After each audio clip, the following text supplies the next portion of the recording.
1962 stands quietly between cinematic revolutions, often overshadowed by louder landmark years, yet it produced films of striking ambition, moral complexity, and genre reinvention.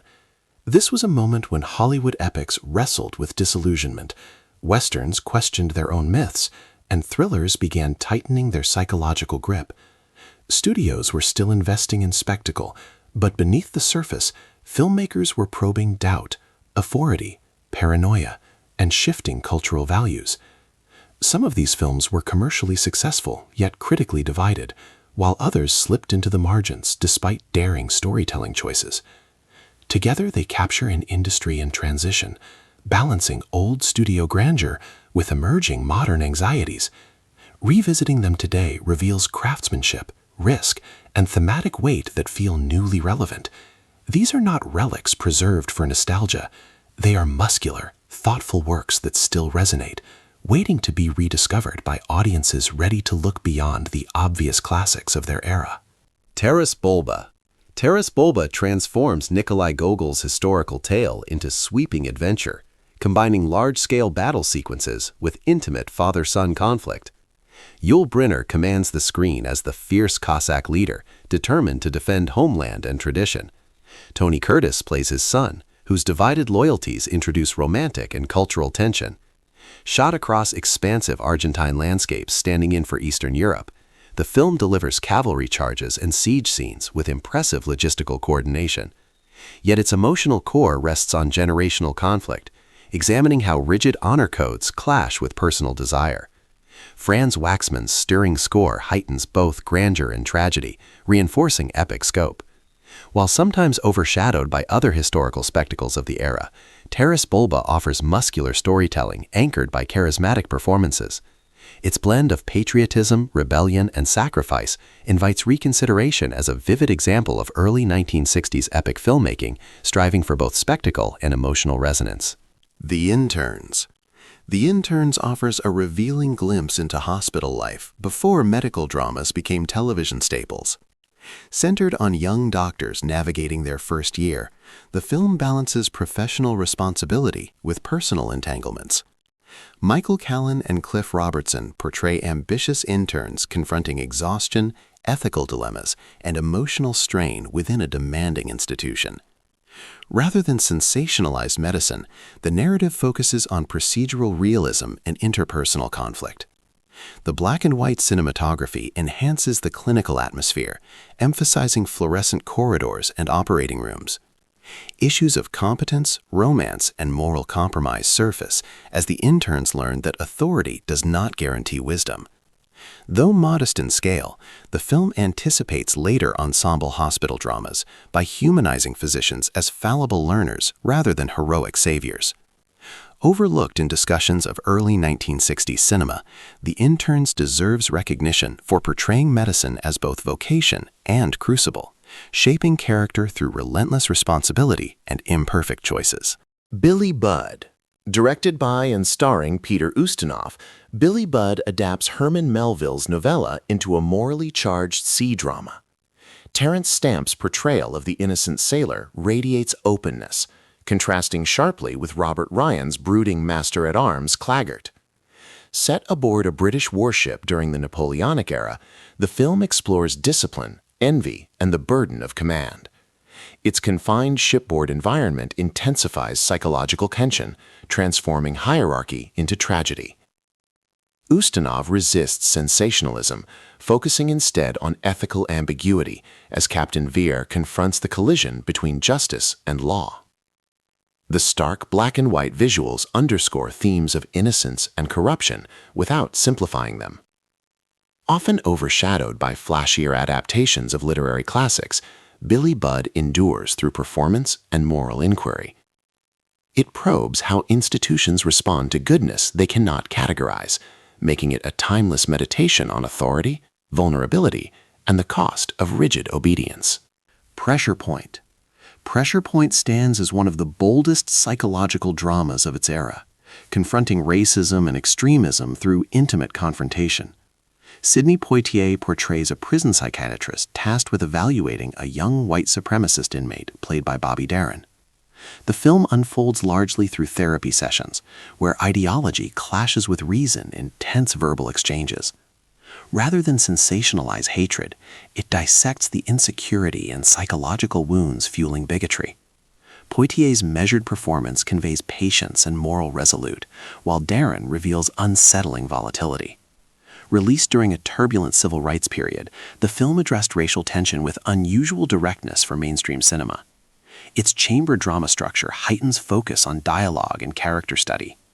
Though rarely mentioned alongside Poitier's more celebrated roles, Pressure Point deserves renewed recognition for daring to explore radicalization and prejudice within a controlled dramatic framework that remains disturbingly relevant today. Mutiny on the Bounty. Mutiny on the Bounty arrived as one of the most ambitious productions of its decade, mounting a vast recreation of the 18th century voyage with sweeping ocean cinematography and painstaking period detail. Marlon Brando's interpretation of Fletcher Christian defied expectations, presenting a conflicted aristocrat rather than a conventional swashbuckling rebel. The production became infamous for budget overruns and on-set tensions, yet that turmoil strangely mirrors the film's central conflict between authority and conscience. Trevor Howard's stern Captain Bligh embodies rigid command, while Brando's restrained performance suggests moral awakening beneath refinement. Beyond spectacle, the narrative examines leadership, loyalty, and the human cost of tyranny. The tropical vistas are undeniably grand, but the film's quieter exchanges reveal its lasting strength.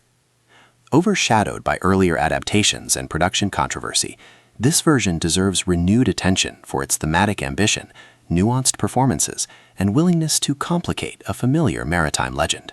The Man Who Shot Liberty Valance. John Ford's The Man Who Shot Liberty Valance dismantles the mythology of the American West with startling introspection.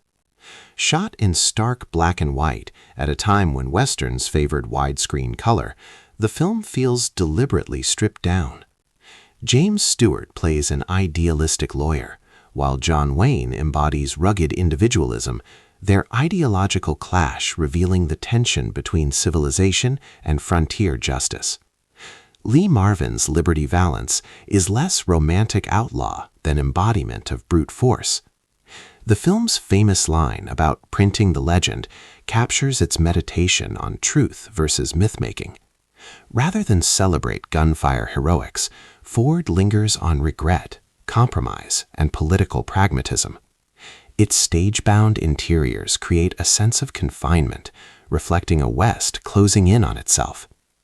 Initially met with mixed reactions, it now stands as one of the genre's most reflective works, challenging audiences to reconsider how national legends are constructed and remembered. Ride the High Country.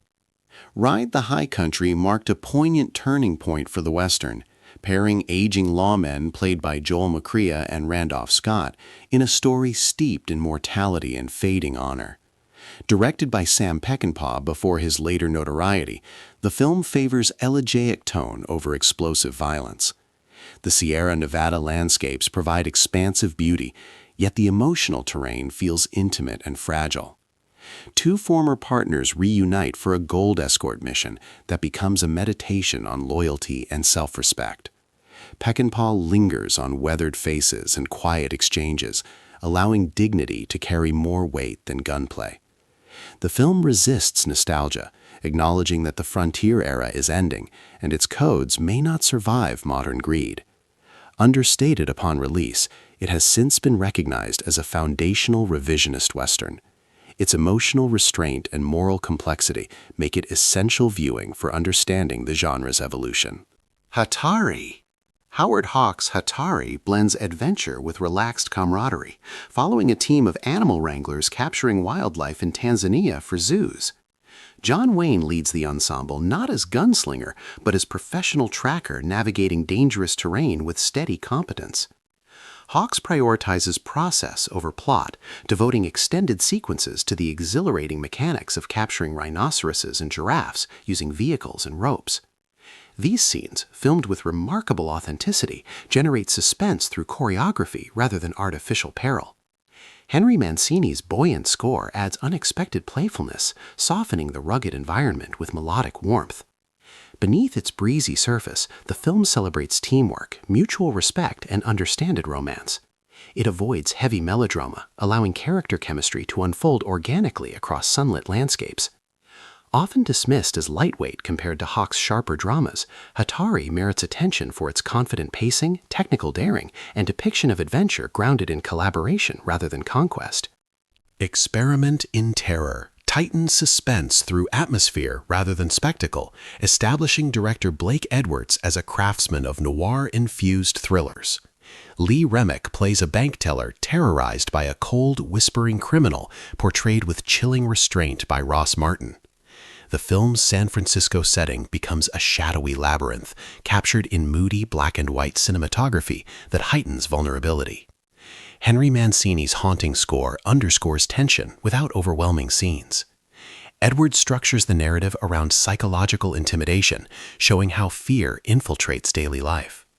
Glenn Ford's determined investigator adds grounded resolve, balancing Remick's escalating anxiety. The climactic confrontation at a baseball stadium merges public spectacle with private terror in memorable fashion. Overshadowed by flashier thrillers, Experiment in Terror exemplifies economical storytelling and precise pacing.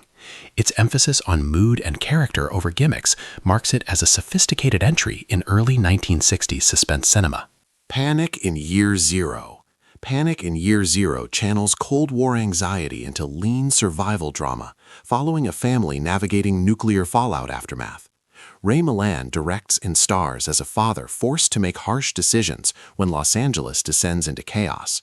Shot on modest locations with documentary immediacy, the film prioritizes moral dilemmas over large-scale destruction. The breakdown of social order exposes tensions between self-preservation and communal responsibility. Milland's character grows increasingly pragmatic, raising unsettling questions about ethics under extreme threat. The film avoids elaborate special effects, instead focusing on human reactions to catastrophe. Its depiction of suburban vulnerability and resource scarcity resonates beyond its era. Though categorized as exploitation by some critics, Panic in Year Zero stands as thoughtful commentary on preparedness and paranoia. Its stripped-down approach and psychological focus reward contemporary viewers seeking intimate perspectives on apocalyptic fear. Revisiting these 10 films reveals a year rich with artistic ambition and thematic daring that deserves renewed recognition. 1962 balanced spectacle with introspection, offering epics wrestling with conscience, westerns questioning myth, thrillers refining suspense, and dramas confronting prejudice and survival. Some were overshadowed by production controversies or louder cultural shifts, while others quietly influenced genres that later flourished. What unites them is commitment to character and moral inquiry beneath surface entertainment. They capture a transitional moment when classical studio craftsmanship met emerging modern sensibilities. Watching them today uncovers performances of depth, direction of confidence, and narratives unafraid of ambiguity. Far from museum pieces, these works remain emotionally and politically resonant. Giving them fresh attention enriches understanding of how early 1960s cinema shaped the storytelling language that contemporary filmmakers continue to refine, reinterpret, and challenge in unexpected ways.